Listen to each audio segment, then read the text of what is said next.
Bem-vindos à nossa aula de hoje. Om Jnanatimirandhasya Jnanam Janakchalakaya Chaksurum Militam Jena Tasmai Shri Gurave Namaha Namah Vishnupadaya Krishna Prestaya Bhutale Srimati Bhakti Vedanta Swaminiti Namine Namaste Saraswati Deve Gauravani Pracharine Nirvishesha Shunyavadi Pastatya Satarine.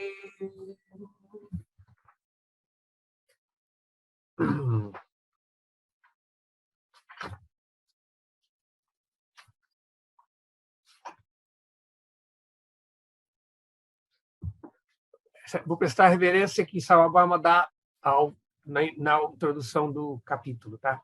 Satyam Jnanam Anantam Brahma Shivadistutam Vajarupam Govindam Tam Machintam Tyam Netum Adhosham Namashamaha Sutram Shubhishtamam Shri Yudasya Vastuniya Parikshate Sajayati Satyavateyo Hariranuvito Natapreshtaha. Três reverências à forma adorável de Govinda, que é o Brahman, idêntico à existência, conhecimento e bem-aventurança, que é glorificado por Shiva e outros, e que é inconcebível, sem defeitos e a causa de todas as coisas. Que o Senhor, que é filho de Vyasa, o filho de Satyavati, que é querido pelas almas rendidas e se espalha por toda parte, e que, destruindo a escuridão pelos raios de seu sutra, revela o conhecimento real, permaneça sempre glorioso.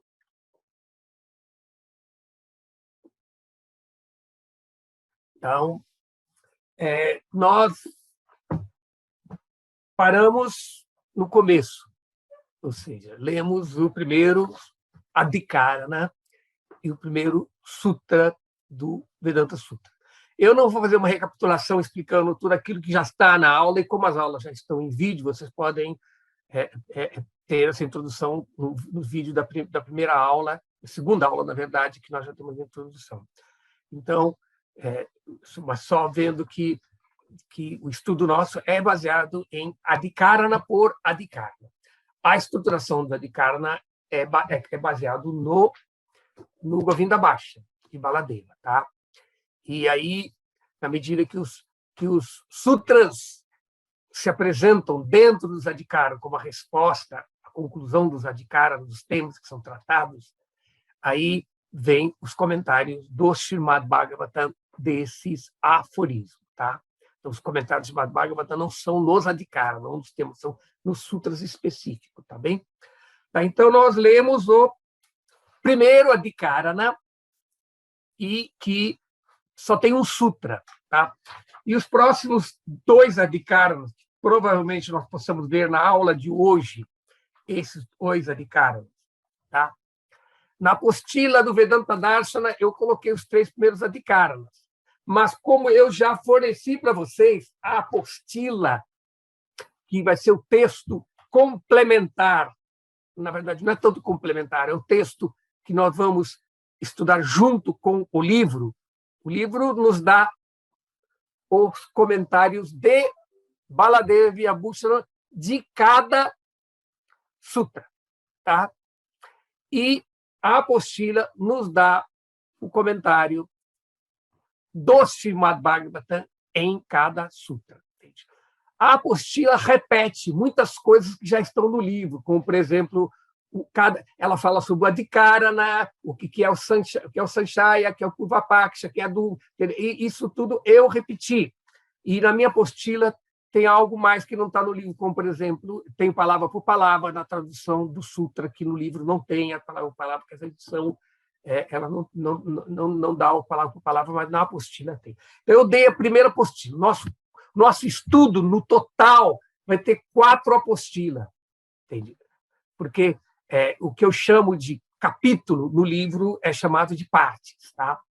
E o que no livro chama de capítulos, aqui eu estou chamando de padas, são quartos de cada parte, só para não dar confusão. Entende?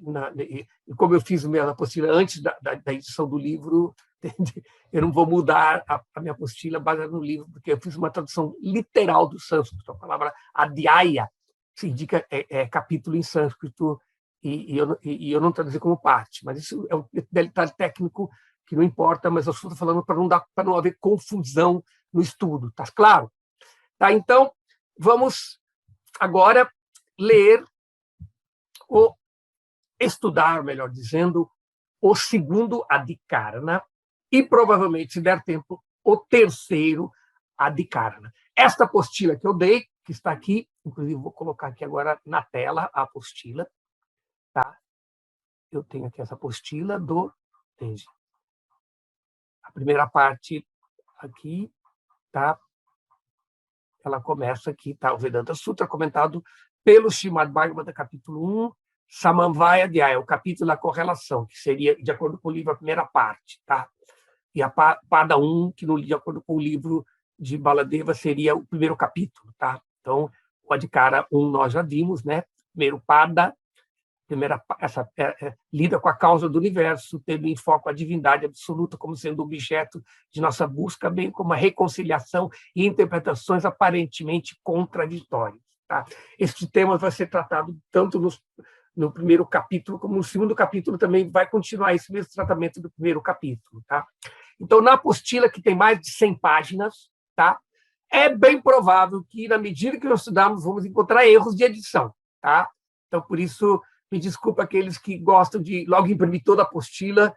Se vocês imprimirem a apostila, depois vocês vão ter que corrigir os erros que podem surgir na edição durante o nosso curso. Tá? Então, a Adhikara 1 nós já vimos. Vamos começar hoje o segundo Adhikarana.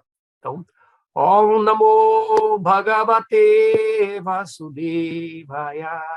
Om Namo Bhagavate Vasudevaya. Om Namo Bhagavate Vasudevaya. O nome do segundo Adhikarana é Janma Adi Adhikaranam. Geralmente, o nome dos Adhikaranas ele é dado pelo primeiro aforismo que tem nele. Então, por exemplo, como o aforismo 2, ele é Janmadhyasya Gataha, então o nome do Adhikara é o dele. Traduzindo, literalmente, significa a origem de tudo. Janma significa origem, o nascimento. Tá? Então, vamos lá, Vishaya. Então, a tese que se apresenta nesse Adhikarana, a declaração que abre ele é essa. Surge-se a dúvida de que, se a palavra Bhuma, citada no Adhikarana anterior, onde fala Bhuma tueva vidyasitarya, de fato, deve-se conhecer Bhuma, o grande, porque o Adhikarana anterior diz que a Tato Brahma Jigyasa, que agora que chegamos no estágio de autoconhecimento, devemos indagar sobre o Brahman. Então, essa palavra Bhuma, que significa o grande, é sinônimo de Brahman. A palavra Brahman, que significa literalmente o infinito, aquele que está infinitamente se expandido e não tem fim, por isso que chama de infinito, e também às vezes se traduz Brahman como o grande, o maior, porque é o que mais se expande, o maior. Então, a palavra Bhuma também é citada no Upanishad, no texto que foi colocado no Adhikarana da primeira aula. Nós apresentamos aqui o Vishaya, né? Apresentando esse verso do Upanishad, que ele, o grande, Bhuma, é felicidade, ou seja, e nós descrevemos sobre isso na definição de que este grande, este maior de todo, este infinito que tem que ser indagado agora que nós alcançamos a perfeição da vida humana, situados no Dharma, agora nós vamos passar para o estágio de Jnana, de autoconhecimento. Tá? Então, sem dúvida, de que a palavra Bhuma, citada no Adhikarana anterior, estiver indicando diva. A palavra Brahma se referiria ao diva. Diva significa alma espiritual. Isto deve-se ao fato de que diva é o objeto da discussão sobre o marido, esposa e outros no Brihad Aranyaka Upanishad 245 e da acepção da palavra Brahman ser algo grande. Diva, Brahma e as palavras sagradas. Tá? Essa significa, a palavra Brahman pode ser traduzida como tudo isso, como algo grande, como diva, como Brahma, e as palavras sagradas, e mesmo em alguns lugares, Brahman, ele também é traduzido como Prakriti, está a natureza material primordial, de onde tudo vem. Então, essa palavra Brahman, ele pode ser no dicionário, mesmo na sua, ser várias formas. Por exemplo, na sua forma masculina, pode significar o demiurgo, né, o que é Brahma, e na sua forma neutra pode indicar o infinito, até na sua forma feminina pode indicar a natureza material. Então, você pode usar Brahma com várias acepções. Para esclarecer este mal-entendido de que a palavra Brahma, o Buma, o grande, se refere a diva, às almas, tá? A seguinte passagem das Escrituras pode ser citada, tá? Brigurvai varunir varunam itaram pasara sara adhi bho bhagavo brahma yato vai mani bhutani jayanti na jatani jivanti yat prayanti adi sanvishanti tad brahmata vijigyasa swa. Brigo indagou de seu pai Varuna: ó grandioso, por favor, me ensina sobre Brahman. Varuna respondeu: deve-se conhecer Brahman, de onde surgem todas as entidades vivas, onde todas elas vivem e para onde elas entram após a noite. Este é um verso da Taittiriya Upanishad. Tá? Então, esta seria a afirmação, é a tese que é apresentada nesse Adhikara. E surge uma dúvida em relação a esta afirmação. Tá? E essa dúvida é: Brahman, o objeto da indagação, seria diva, a alma individual, ou seria o Brahman no sentido do Senhor? Tá? Então, essa é a dúvida que pode surgir. E aí, essa dúvida gera uma antítese, tá? Uma visão oposta, tá? Que é: Brahman é diva. Porque encontramos na Taittiriya Upanishad o seguinte: Vidyanam brahmachi dvida tasmachinna pramadyati Sharire papmano hitva sarvam kaman samashnuta iti. Se uma pessoa considera vijnana, a compreensão, como sendo Brahman, e se ela não se desvia dessa compreensão, deixando todos os pecados do corpo, ela desfruta de todos os objetos desejáveis. Então, nesta antítese, nesta negação da afirmação, cita-se esse verso do Taittiriya Upanishad. Certamente temos que ver qual é o contexto dele, né? Então, aqui a palavra Brahman deve se referir, tendo visto essa citação, né, a diva, visto que Vijnana indica diva, a alma individual, que pode ser o objeto de meditação. Esse diva pode, em decorrência de boas ações, tornar-se a causa de criação e destruição, conforme mencionado nas Escrituras. Yato vai mani bhutani. Então, citou-se esta antítese, né? essa purva paksha, esta afirmação de oposição à afirmação inicial, mas aí o o autor, né, Vyasadeva, nos dá o segundo aforismo do Vedanta como o Siddhanta. Então, esse é o ponto, né? A apresentação da Adhikara é sempre a mesma.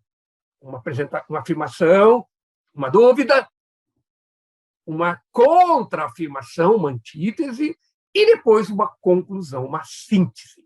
Mas a síntese não é apenas uma conclusão filosófica.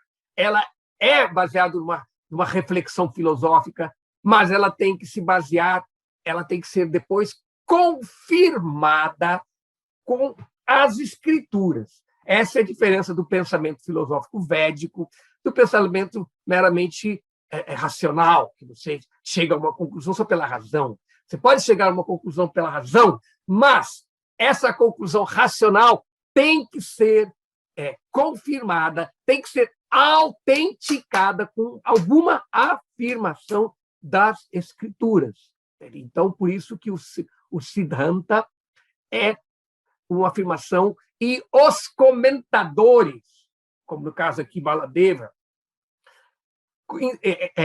interpretam os sutras em base no que está afirmado nas escrituras. Baladeva e Abhusha, no comentário dele, que nós vamos ler daqui a pouco, ele vai citar muitos versos, especialmente das Upanishads e algumas literaturas smritis, como Puranas, ou mesmo Mahabharata, algumas outras literaturas, e nós também, além dos comentários que Baladeva vai dar, nós também estamos complementando com os versos escolhidos do Srimad Bhagavatam, que é considerado o comentário natural do Vedanta Sutra, para dar apoio a este Siddhanta, a essa conclusão, a esta síntese. Tá? Isso é Vedanta.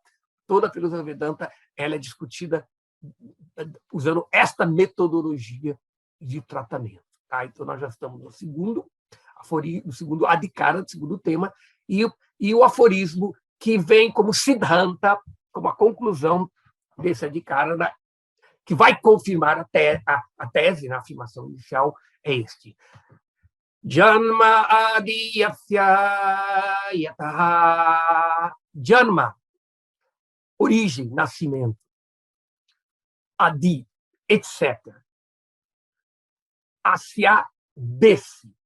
Tudo, né?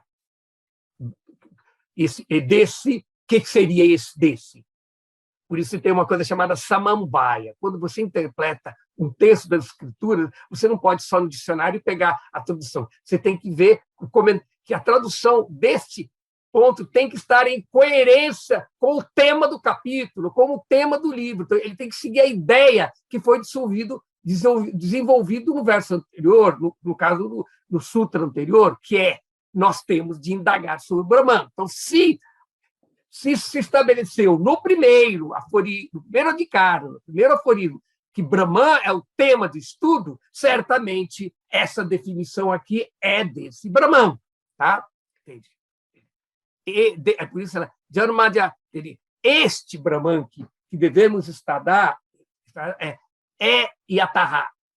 É de quem Janma Adya. Essa palavra Adi, em sânscrito, pode significar etc. E outros. Em sânscrito existe uma tendência muito grande de você pegar ideias que se complementam, que nem elementos, terra, fogo, água, ar. Aí você fala assim, terra adi. Terra e os outros. Então, quando você tem terra adi, significa terra, água, fogo. Então, exemplo. Então o conjunto de ideias de Janma é Janma Stiti Pralaya. Janma Stiti Pralaya é uma sequência de ideias, que é criar, manter e destruir. Então, o fato de você colocar Janma Adi significa nascimento, etc., significa nascimento, morte. Então, por isso que este Brahman, que tem que ser indagado, ele é a causa de tudo, onde tudo se mantém e por onde tudo retorna. Então, então por isso que nós vemos a tradução. Que é aquele de quem procede a criação, etc., disso tudo. Eu, na minha apostila, diferentemente do livro tem a tradução corrida, né? E eu coloco primeiro a tradução literal do sânscrito, que às vezes não tem ideia, e depois a tradução lida, que é exatamente como foi feito por Baladeva. Tá? Então, por isso que cada um tem duas traduções, mas elas se complementam, apenas mostra para quem quer aprender sânscrito, também lendo os textos do Vedanta Sutra, para você ver. Literalmente significa que é aquele, né, de quem procede a criação, etc., disso tudo.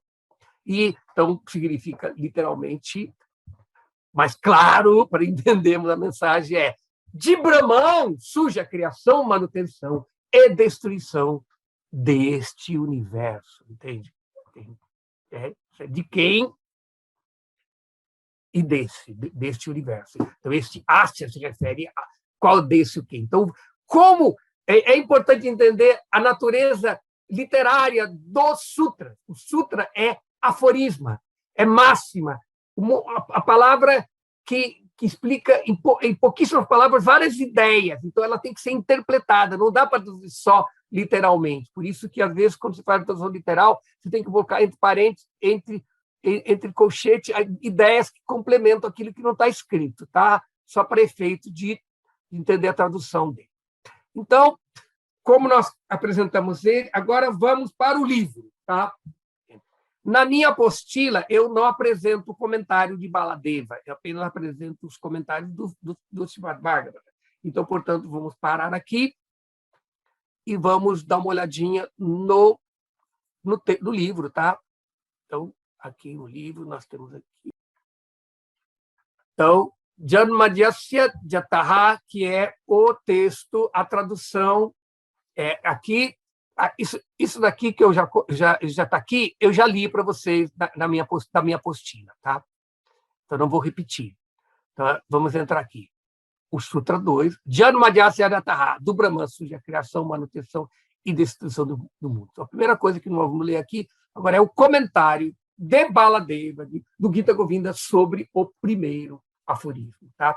Eu vou ler, e na medida que for surgindo a necessidade, nós podemos discutir sobre esse tema, eu posso explicar um pouco mais. Então, o composto Janma Adi é um Bahuvriti, chamado Tadguna Samvijnana. Qualidades implícitas não são percebidas junto com o próprio objeto. Assim, significa criação, manutenção e destruição.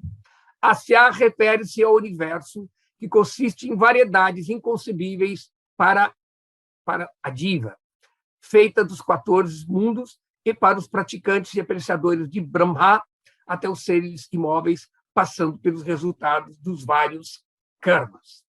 O significado é que devemos perguntar sobre Brahman, o Supremo, dotado de inconcebíveis Shaktis, que é o Criador, a causa eficiente e a causa material de quem surge Yataha, a criação, a manutenção e a destruição, Janma Adi, dos mundos e de Brahma a plantas imóveis Asya. A palavra Bhuma e Atma se referem primariamente ou diretamente, Mukhyavriti, significado literal, tá? Ao Senhor, uma vez que etimologicamente elas significam onipenetrante. Essa é também a conclusão dos Sutras 137 e 1419, que também pode ser encontrado aqui neste volume que tem aqui. Tá? Depois nós podemos, quem estiver interessado, vocês vão lá para complementar. Então, a palavra Brahman se aplica apenas ao Senhor, dado que etimologicamente significa alguém que possui qualidades ilimitadamente grandes. Tá? Por isso que ele é chamado de o grande, o maior de todos. Os Vedas dizem Atha Kastado Chate Brahmeti Brihanto Hyasya Guna. Porque ele é chamado Brahman? Essa é a pergunta. Porque nele existem infinitas qualidades em expansão. Brihi, que é a raiz verbal de onde a palavra Brahman vem, né? fazer grande, tornar grande. Big significa se expandir, tornar grande. Portanto, aqui tem uma nota de rodapé, tá?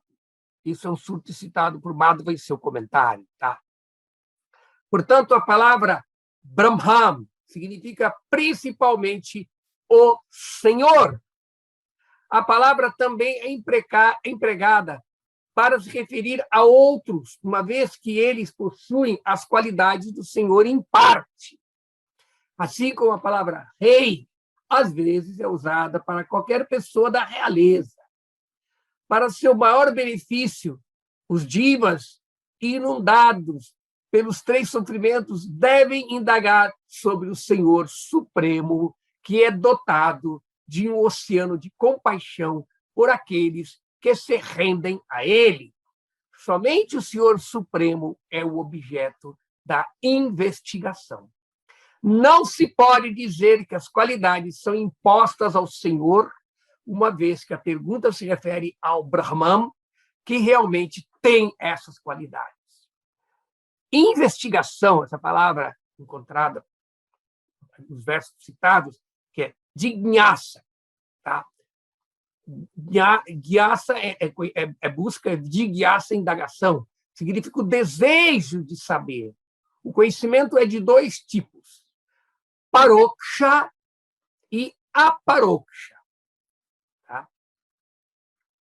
Vijnana pragnam kurvita, conhecendo-o, ele é alcançado. É um texto, é um verso do Brihadaranyaka, da Brihadaranyaka Upanishad. Este último, a paroksha, é alcançá-lo. O primeiro paroksha é o meio. Isso será esclarecido mais tarde. Também é dito, Vijnanam Brahma, conheça o Diva como Brahman. Isso significa que conhecer o Swarupa do Diva é útil para entender o Senhor. Tá? Não se deve aceitar que Diva e Brahman sejam iguais, uma vez que as escrituras insistem na diferença de Diva e do Senhor, conforme explicado nos Sutras 1.1.16, 1.1.17, mais para frente, 1.3.15, 1.3.21 e 1.3.41, que serão estudados mais para frente. Conclui-se ali, nesses sutras, não, que mesmo no estado de libertação, os 2 permanecem separados. Tá? Então, assim encerra o comentário de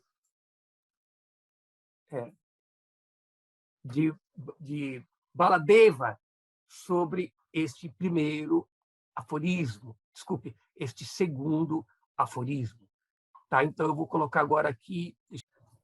Tendo visto os versos das Upanishads que Baladeva citou para confirmar, assim como um bom advogado, ele chega numa conclusão e depois cita a legislação, entende? Para confirmar a sua conclusão, para que o juiz possa aceitar. Então, da mesma forma, o Baladeva ele citou vários textos dos Upanishads de referência para o tratamento para poder explicar por que é que Brahman é Deus, não outras coisas, não Diva, não outros seres, tá? E porque ele é a causa de tudo, entende? E não o que não acontece com outros seres, tanto Diva como a natureza material. Então, agora nós vamos citar os textos das escrituras que complementam, que, na verdade, Srila Vyasadeva, ele escreveu o Srimad Bhagavatam depois dele ter escrito o Vedanta Sutra, o Mahabharata e outra literatura. E o Srimad Bhagavatam veio como complemento da sua obra. Nós vemos uma discussão no Srimad Bhagavatam, no primeiro canto, quando Vyasadeva estava, depois de ele ter escrito toda a literatura védica, ter compilado, ter editado toda a literatura védica, inclusive a Mahabharata, que é a obra mais conhecida dele, mais grandiosa, ele estava frustrado, então seu mestre, Narada, veio e falou, você esqueceu de falar, você descreveu todo o conhecimento que leva a entender a realidade última, mas você esqueceu de falar em detalhes sobre essa verdade absoluta última, que é Bhagavan Krishna, que é tratado na parte do 10º canto do Srimad Bhagavata.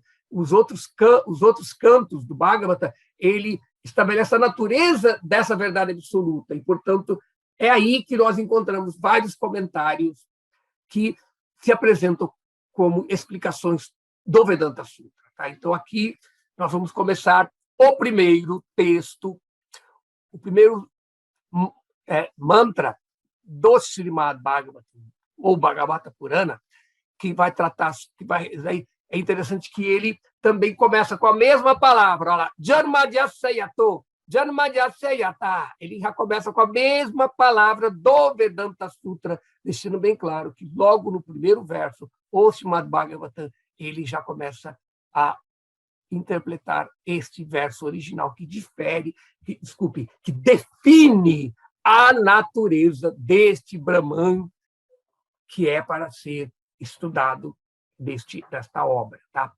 Então, Om Namo Bhagavate Vasudevaya Janmadhyasya Yatonyaya Dittaraschareshu Abhigashvara Tene Brahmaridaya Dikavaye Bhuyanti Yatsuraya Tejo Vari Vidanyata Vinimayo Yatra Trisargo Mrisha Dhamna Swena Sadani Rasta Kuhakam Satyam Parang Dhimahi.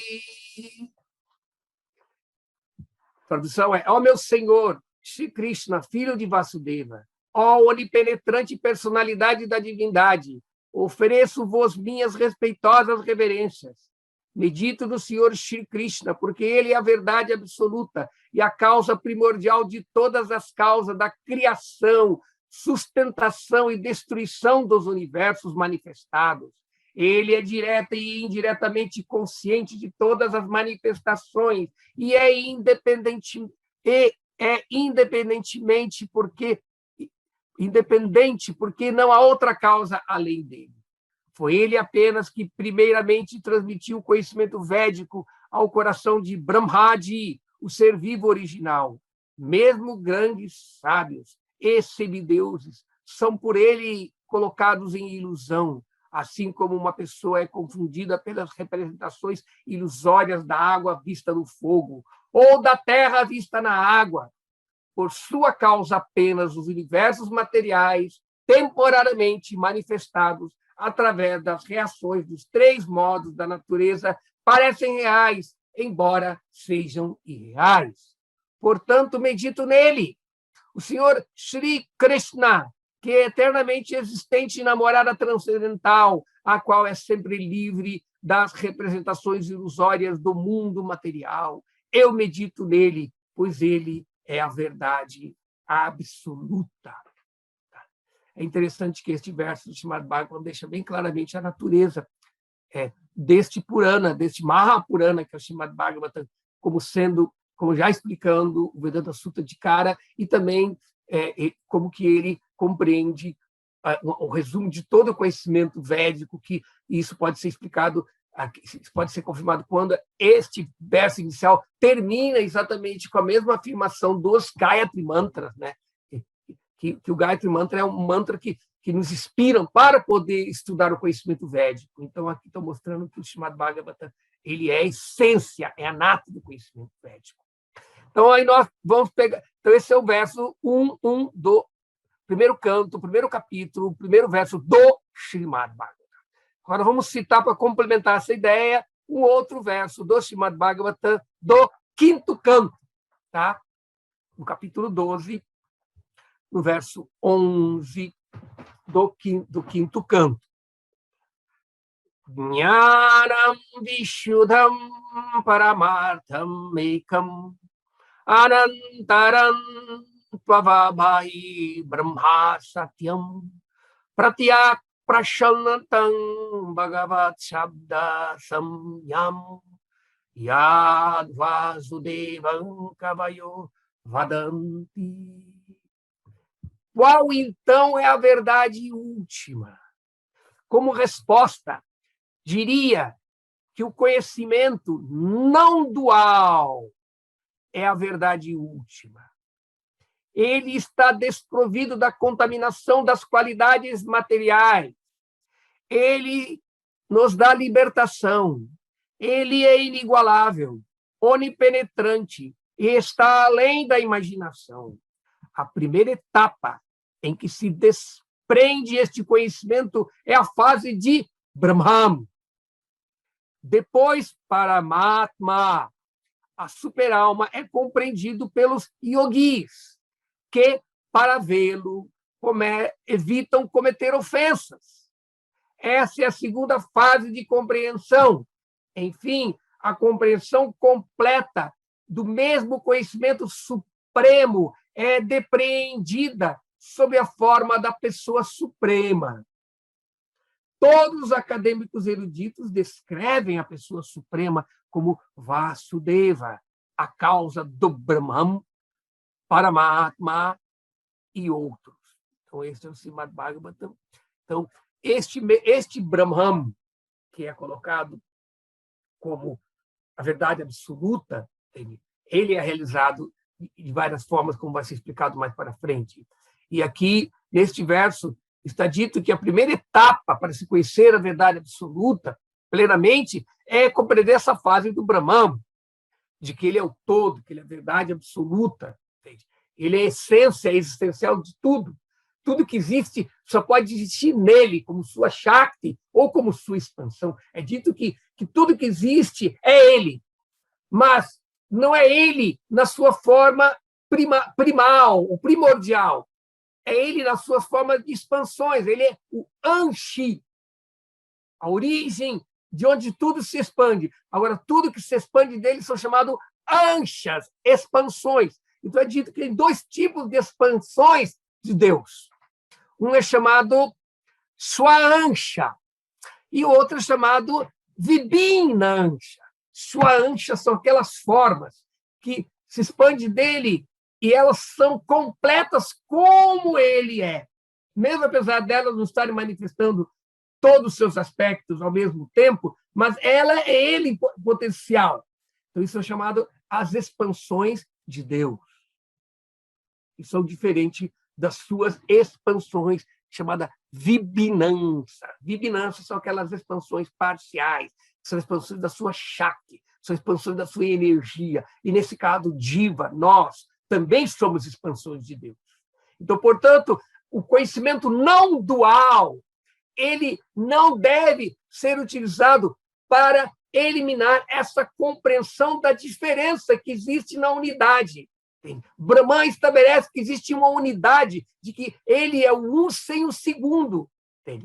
Eko eva advitiyam, como está dito na Chandogya Upanishad. Ele é o um sem o segundo. Porque se houvesse um outro ser além dele, ele não seria o absoluto. Então, como tudo que existe é ele, mas ele existe assim como o fogo. Ele existe na forma de uma unidade. Você vê fogo como fogo, mas você pode ver as diferenças que existem dentro do fogo. As fagulhas do fogo, o calor do fogo, a luz do fogo. São energias do fogo que têm uma própria natureza individual, que é real porque depende do fogo, ela não existe fora do fogo.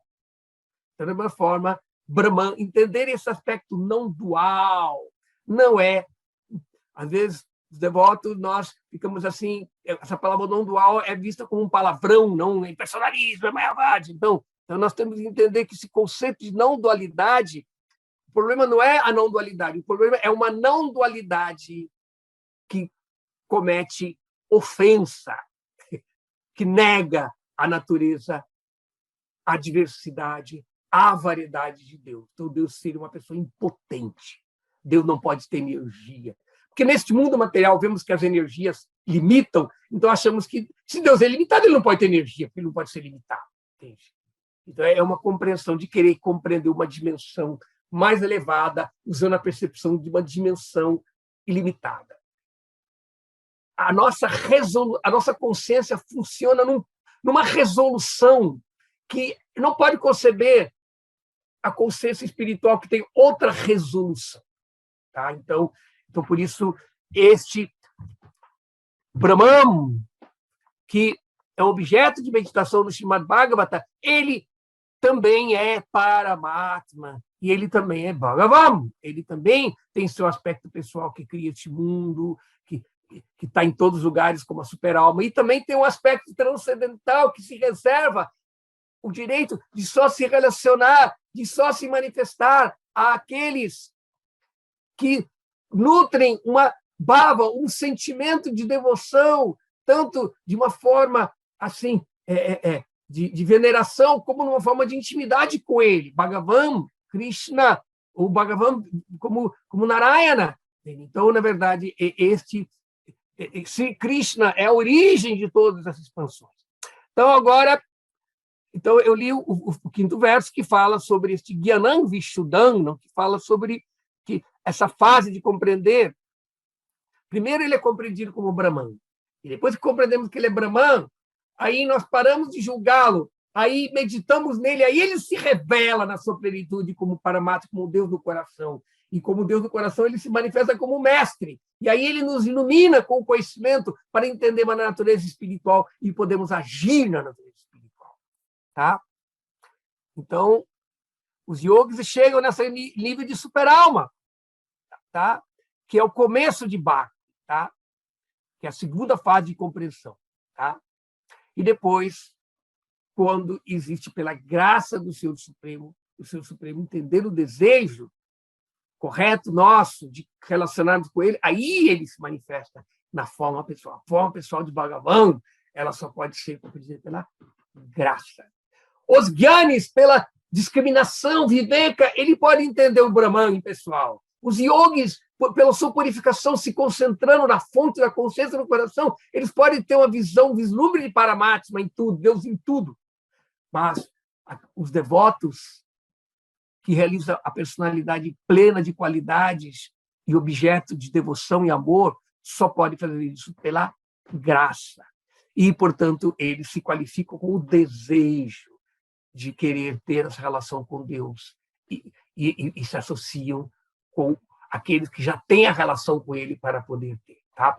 Então, vamos ver se parece que deve ter mais um verso. Não tem. Então, aqui, eu acho que esses versos, agora são 8h46, dá para nós lermos o outro sutra, tá certo? Vou dar uma paradinha aqui. Então, agora nós temos ainda um tempinho, nós temos ainda uns 15 minutos, eu não sei se dá para ler. Eu vou abrir aqui, talvez nós possamos discutir esse primeiro sutra. Luciano, deixei uma perguntinha lá no chat, Prabhu. Tá, então vamos lá. O Luciano quer fazer uma pergunta. Então, vamos começar agora nossas perguntas. Tá? Se não surgir mais pergunta, eu posso tentar falar um pouco mais sobre isso. Então, eu vou responder a pergunta do Luciano. Está no chat. Está aqui. Essa é a sua pergunta. O que é agir na natureza espiritual? Primeiro de tudo, agir, nós não temos poder de ação. Nós agimos sob a influência das Shaktis de Deus. Por isso, mesmo no mundo material, nós pensamos que agimos, mas, na verdade, o que age nesse mundo material são os gunas. Como Krishna explica na Bhagavad Gita, né? Prakriti kriyamanani gunai karmani sarvaha. Neste mundo, tudo é causado, todas as ações, karmani sarvaha, todo karma, todas as atividades é causado pelos gunas. E Krishna também explica na outra parte da Gita mesmo, que diz que Karya karana kartritve retur praktiruchyate purusha shukha dukkha nam bhoktri tve returuchyate. É dito que a natureza material, através dos gunas, ela é a causa de todas as ações, reações, efeitos, entende? E agente. Ela é o agente. Então, nós podemos pensar, não, eu tenho livre-arbítrio.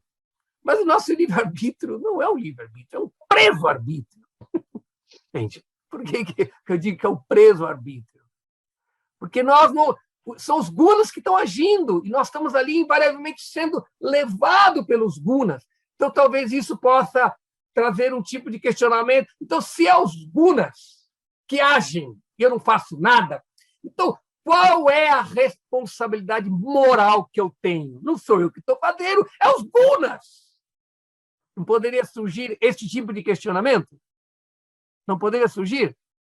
Sim, com certeza, Prabhu. Mas só que a segunda parte diz que a causa de todas as ações, reações, motivações neste mundo é a natureza material, mas ele diz que, agora, a entidade viva, ela é a causa do seu próprio prazer e do seu próprio sofrimento. Então se nós não temos controle da natureza, então como nós somos causa do nosso prazer e sofrimento? Quem sabe a resposta da charada que ela mata um dos maiores debates teológicos do tempo, que é o problema do mal. Quem sabe qual é a chave disso? Você pode fazer a pergunta de novo, Prabhu? Por quê? Se nós não temos controle sobre os gunas, sobre o que acontece nesse mundo, sobre o karma, se nós não temos controle nas ações, então como que nós somos responsáveis por nosso prazer e sofrimento?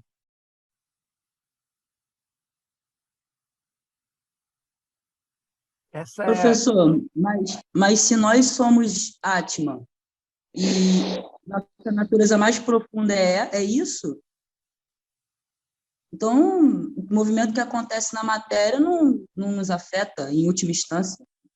Tá bom. Então, só uma perguntinha. A matéria não te afeta? Se você quiser ir no banheiro, você não vai? Se você quiser, se você for atropelado por um carro, você não vai sofrer, você não vai ficar doente?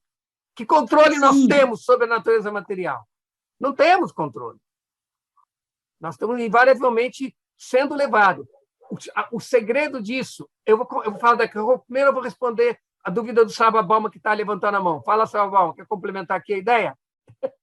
Abra o som. Isso, complementar essa ideia, porque os modos só agem sobre nós quando e até que ponto nós tentamos explorá-los, né? Então, suponhamos, né, quando eu escolho amigos, música, o cônjuge, né, nós, então, nos apegamos a combinações específicas dos modos, né? Assim, nós reforçamos ou transformamos a qualidade da nossa vida, né? Então, quando a gente escolhe amigos, lugares, músicas, etc., nós damos aos modos poder sobre as nossas vidas. É aí que vem o heredamento. Como dizia a mamãe, meu filho, cuidado com a companhia. Diga-me com quem andas que direi quem é. A associação que é o ponto. Esta é a chave. Nós não temos controle, mas nós temos o nosso pequeno livre-arbítrio, que eu falei na brincadeira de preso-arbítrio. Nós podemos fazer escolha de como nós vamos nos associar com a natureza material. Na ignorância, na paixão ou na bondade. Então, dependendo do tipo de associação que eu tenho, eu me exponho àquela influência específica tamásica da ignorância, rajásica da paixão ou do equilíbrio na bondade. E aí a natureza material faz nós agirmos, faz nós pensarmos, faz nós nos atrairmos por esses diferentes aspectos da natureza material e nos expomos a ela, e aí ela age e nós pensamos que estamos agindo. Nós somos parte da natureza material, como quando nós nos identificamos com o corpo material. Então, por nos identificarmos com o corpo material, nos tornamos fantoche. Tem uma ilustração na Bhagavad Gita antiga que tem assim, né? Maia, um fantoche assim, controlando as pessoas. Então, as cordinhas na mão de Maia os gunas. Então, somos levados. Então, para entrar na pergunta. Então, nesse sentido, nós nos associamos com o modo da natureza material e somos invariavelmente levados a agir de tal e tal maneira. E porque nós temos livre-arbítrio e essa escolha nos traz a responsabilidade, nós vamos ter que arcar com o preço, vamos ter que pagar a conta das consequências da paixão, da bondade ou da ignorância. Por isso que na bondade há algum conhecimento. E se nós usamos o modo da bondade para buscar o conhecimento espiritual, nós podemos dar o pulo do gato, sair dos modos. Por isso Krishna explica no Bhagavad Gita, Naistrargunya Bhavarjuna, transcenda os modos. Enquanto você está preso no modo, você está rodando nesse mundo material, para cima, para baixo, para cima e para baixo, ou equilibrar. Aqui, ó, essa é a ilustração. Ali está vendo a natureza material nos controlando pelo fantoche. Agora, viu, Luciano? A pergunta é do Luciano, né? Quando nós escolhemos não nos associarmos com os modos da natureza material, mas nos associarmos com a energia espiritual de Krishna. Entendeu? Então, aí, na energia espiritual, não tem karma. Tá? Por isso, as atividades de Krishna não são chamadas karma, elas são chamadas de lila. As ações que dão prazer a Deus, que são as ações que as almas abrigadas na energia espiritual.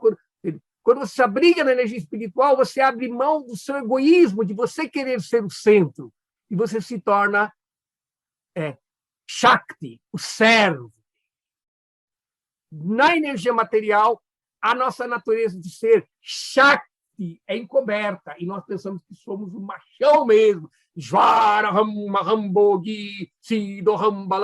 Eu sou o Kenhor, eu sou o controlador, e, portanto, a natureza material, aí nós pagamos a conta de como temos que nos associar. Nós não podemos querer desfrutar o mundo material e não ser preso pela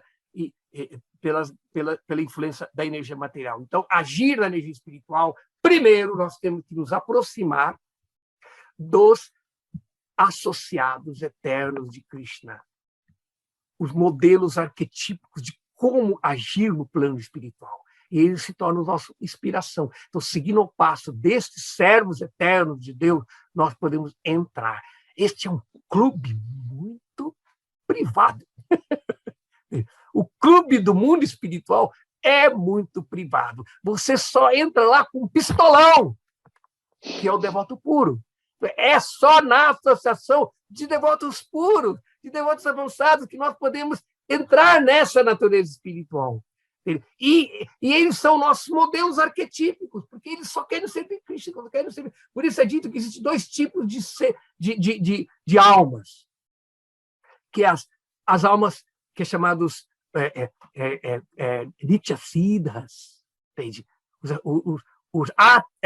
Os ragátmicas, os associados eternos, aquelas almas que são expansões da energia espiritual, que é a Radharani, que eles sempre estão servindo a Krishna, eles não pensam no resto. E aquelas outras almas que ficam na beirada, que são chamadas almas eternamente condicionadas, aquelas almas que têm o livre-arbítrio. Aquelas almas que têm o livre-arbítrio, que pode escolher entre servir a Krishna ou não servir a Krishna, somos nós. E nós não podemos amar a Krishna sendo outra coisa. Nós não vamos amar a Krishna nos tornando os associados eternos de Krishna. Nós vamos ter que servir Krishna servindo esses associados eternos de Krishna. Então, dessa forma, quando nós assumimos essa condição, nós podemos nos ocupar no serviço de Krishna. Então, sobre a guia, sobre a influência, é só quando nós somos contagiados com aqueles que têm a doença, entende? O vírus de Krishna Prema, que podemos entrar nesse mundo espiritual. Então, por isso, o serviço devocional puro, ele é desenvolvido na associação com devotos puros, tá bem? Acho que deu para entender, tá? Vamos ver se a dialética, quer agir. A Luísa pergunta, a dialética foi criada pela cultura védica? Bem, eu não sei se ela foi criada pela cultura védica, mas ela é uma forma de pensar. No Vedanta, no Nyaya, você já encontra essa forma dialética de pensamento que é Sanchaya, Vishaya, Purvapaksha, que, na verdade, é equivalente a tese, antítese e síntese. Aristóteles e depois Hegel, ele foi desenvolvendo esse tipo de pensamento bem depois que esse tipo de conhecimento existia na tradição védica. Tá?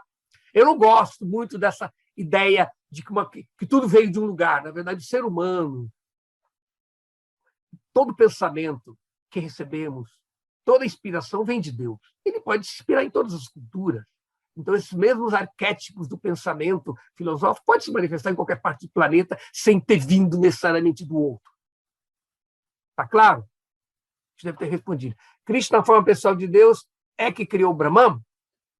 Primeiro de tudo, nós estamos usando categorias de tempo para expressar algo que está além do tempo. Criou. Brahman é eterno. Krishna é eterno. Há o conceito de dependência, de que o Brahman é uma expansão, é um aspecto de Krishna. E Krishna explica na Bhagavad Gita isso. O Brahman é a fonte de tudo. Tudo vem do Brahman. A natureza material surge do Brahman. Entende?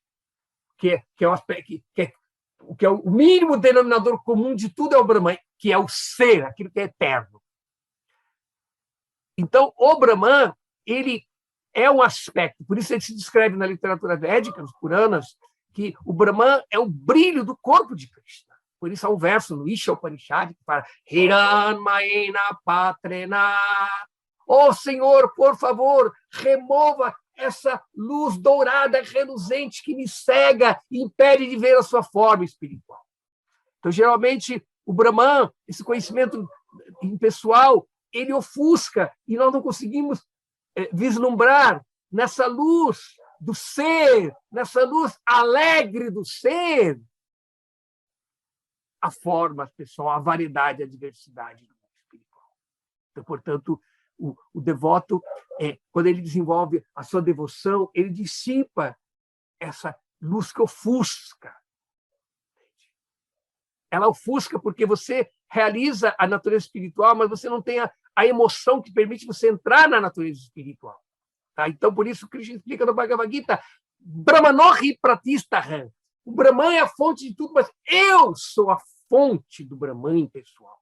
Então, isso é explicado no Bhagavad Gita. Brahmanohi Pratistaham. Significa, a palavra é pratista, significa o Brahman está situado em mim. Nós falamos, o Brahman veio de mim porque nós só conseguimos pensar em categoria de tempo e espaço, que uma coisa tinha e depois começa a existir, vai existir. Então, na verdade, nós não podemos usar esse tipo de conceito de tempo, de que se uma coisa está situada na outra, uma coisa depende da outra, não significa que ela não existia e veio a existir. Então, esse tipo de pensamento não deve ter. Tá? Então, viemos viver essa experiência material, a Paola que está falando, Simões, né? Viemos viver essa experiência material por achar que o livre-arbítrio nos deixaria mais parecido com Krishna, Deus? Sim. Isso pode ser encontrado mesmo em outras religiões. O próprio cristianismo fala que o pecado original é essa inveja de querer ser Deus. Adão e Eva estavam lá desfrutando do paraíso, aí a cobrinha veio, ela falou, agora você comer essa fruta, aí você vai ter o mesmo conhecimento de Deus, você vai ser igual a Deus. Aí, então, você pode ver que esses mitos religiosos, eles demonstram esse mesmo conceito que na literatura védica diz. Que se você... A vida, a consciência material neste mundo é querer ser Deus.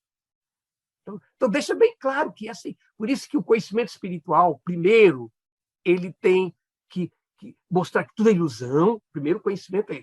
Quando você quer construir um prédio bonito, a primeira coisa que você contrata, uma empresa de demolição. Então, ela vai lá na favela, ou seja, naquele balanço manuncai que está todo caindo nos pedaços, e faz uma demolição. Então, o primeiro conhecimento espiritual é demolir as certezas que nós temos que este mundo, que a vida desse mundo material é tudo.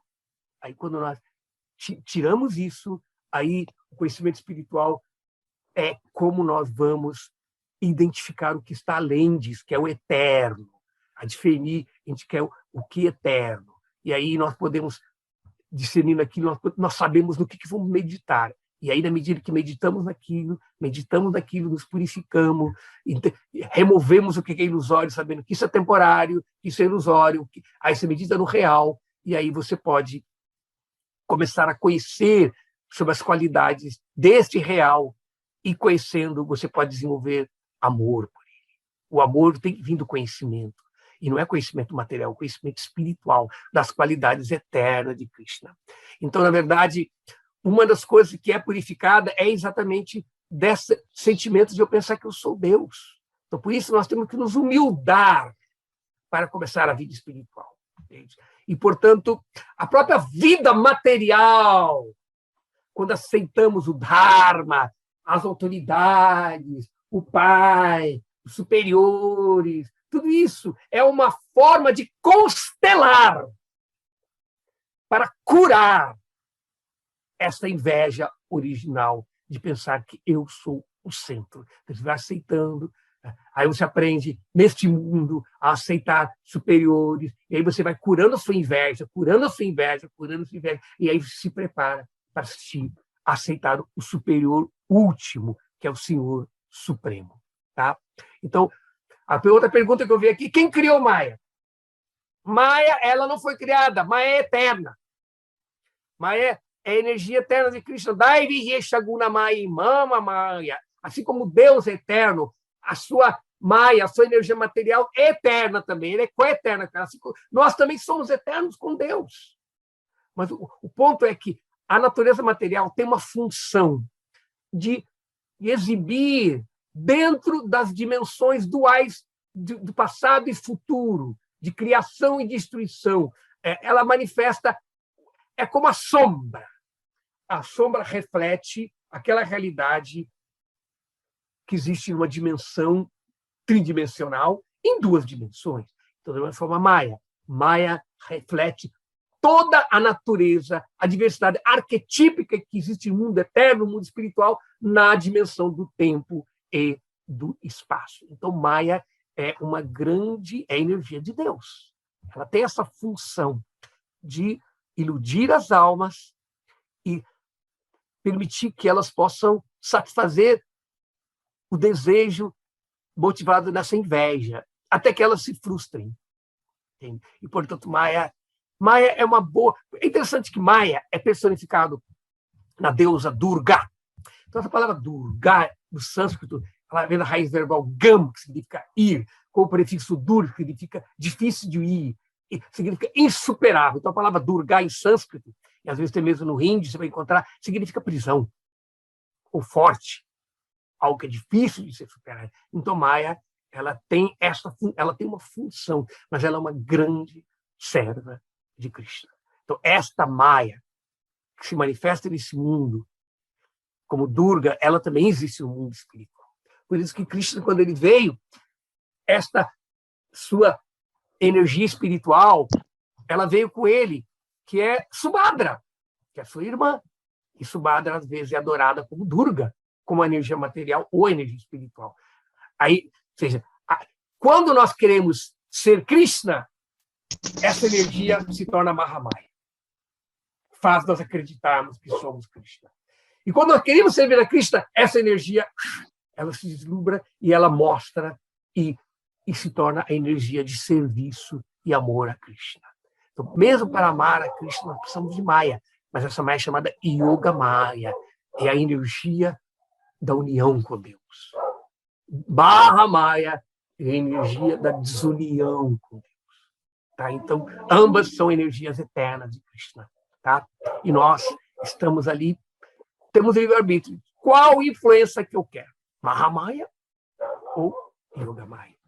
Eu quero me influenciar com a energia material que faz eu pensar que eu sou Krishna, ou eu quero me associar com aquela energia que faz eu entender que eu tenho que servir a Krishna? Essa é a única diferença. Tá claro? Então, vamos ver aqui. A Paola continua aqui. Ao viver este fluxo de nascimentos e mortes, perceber o sofrimento e dualidade, fome, tristeza, sofrimento seria o despertar dessa ilusão, percepção que nunca seremos Deus, devemos viver em devoção para voltar ao mundo espiritual? Isso seria certamente. Por isso é dito que um dos nomes de Krishna é Akinchana Gochara.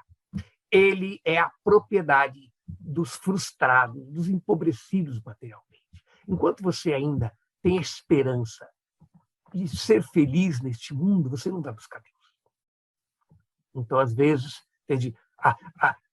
Quando nós vemos que os problemas da vida, a frustração, que nós caímos na real do que é esse mundo, é uma bênção para nós podermos nos desencantar com nossas expectativas falsas do que este mundo não pode nos dar.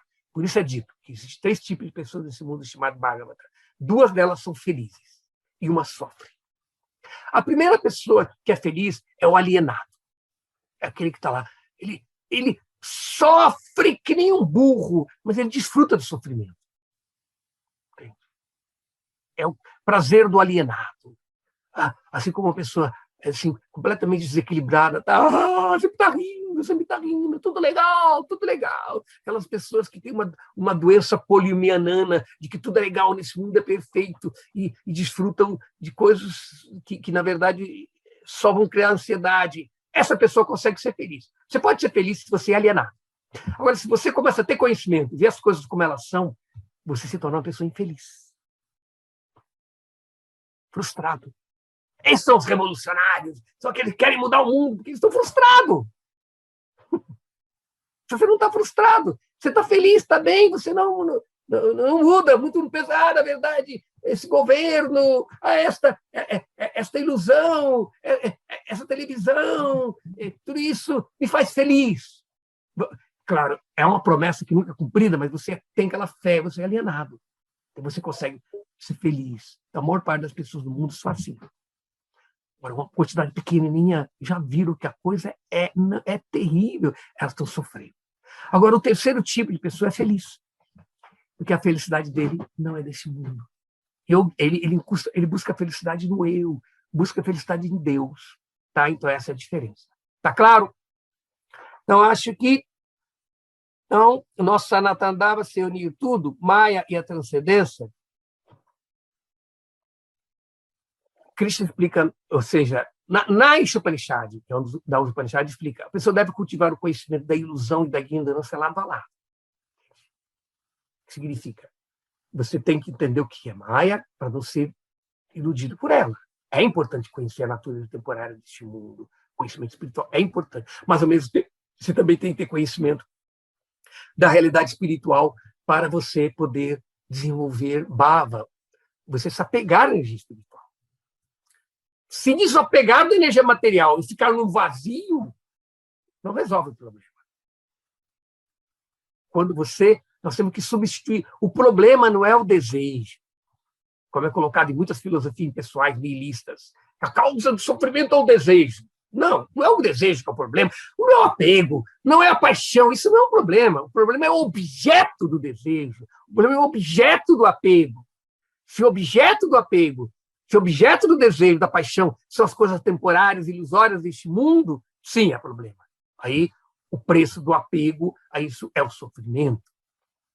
Mas agora, se você se apega ao ser real, a Deus, então a atração pelo mundo material, ela se desvanece automaticamente quando você sente o gosto superior do plano espiritual. Então, portanto, o processo da consciência de Krishna não é um processo de repressão.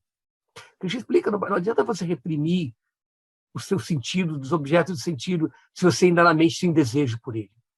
Mas quando você sente um gosto superior, você experimenta o prazer superior na associação com o serviço espiritual, aí você se fez sem consciência e perde a atração química automaticamente. Tá claro? Tá, então, está surgindo um monte de perguntas, eu não sei se eu vou conseguir responder todas aqui, tá? Porque já chegou na hora final. Prabhu, mas se dividimos em... nossa Sanatana se unir tudo, vai a transcendência, sim. Isso chama-se Yukta Vairagya. Não jogar fora as coisas deste mundo que não te pertencem. Eu não posso me apegar àquele que não é meu, mas também não posso negligenciar jogar fora aquele que também não é meu. Então, esse mundo material, esse corpo material não me pertence, então eu também não posso me desapegar dele. Eu tenho que aprender a usar ele em benefício do proprietário supremo. Ishavasya Midam Sarvam, o budismo da Ishopanishad.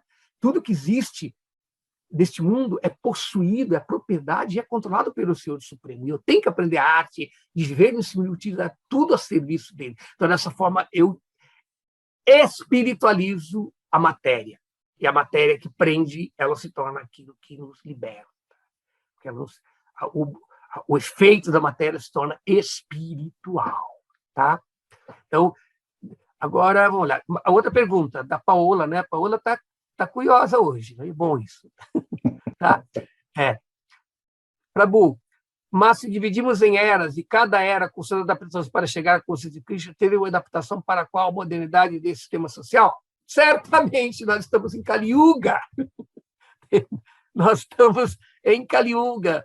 E é uma era difícil de nós valorizarmos a vida espiritual. E por isso que, nesta era, o Senhor, tão misericordioso, ele entendeu a precariedade desta era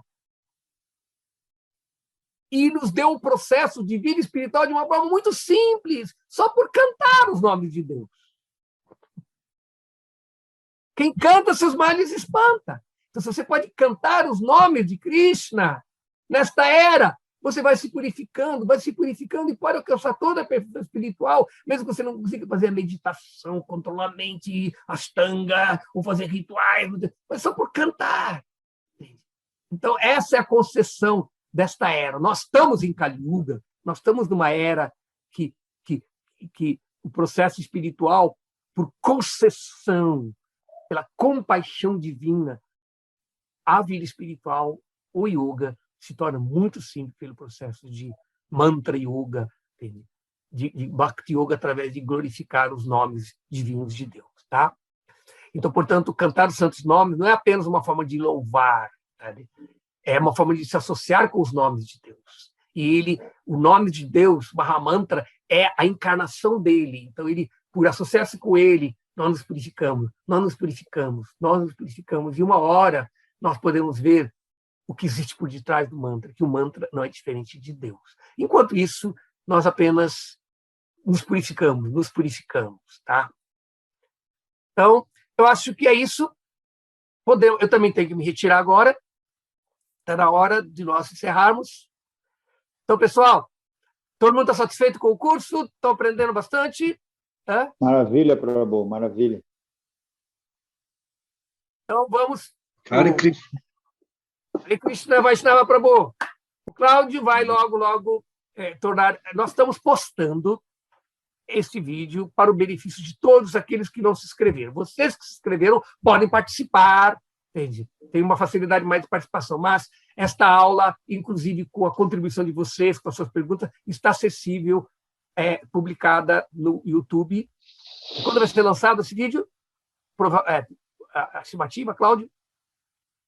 Até para o grupo, eu acho que até sexta-feira, e ele vai entrar como estreia no sábado, lá no seu canal, no Facebook, às 18 horas. Então, você depois dá o link para os alunos, eles podem convidar os amigos, aqueles que não podem participar do curso ao vivo, podem assistir às aulas e ter beneficiado desse nosso estudo, tá bem? Então, divulguem o nosso estudo e participem mais. Façam mais perguntas no grupo, tá? Do Telegram, que também vão ser respondidas. Hare Krishna. Hare Krishna. Hare Krishna. Hare Krishna.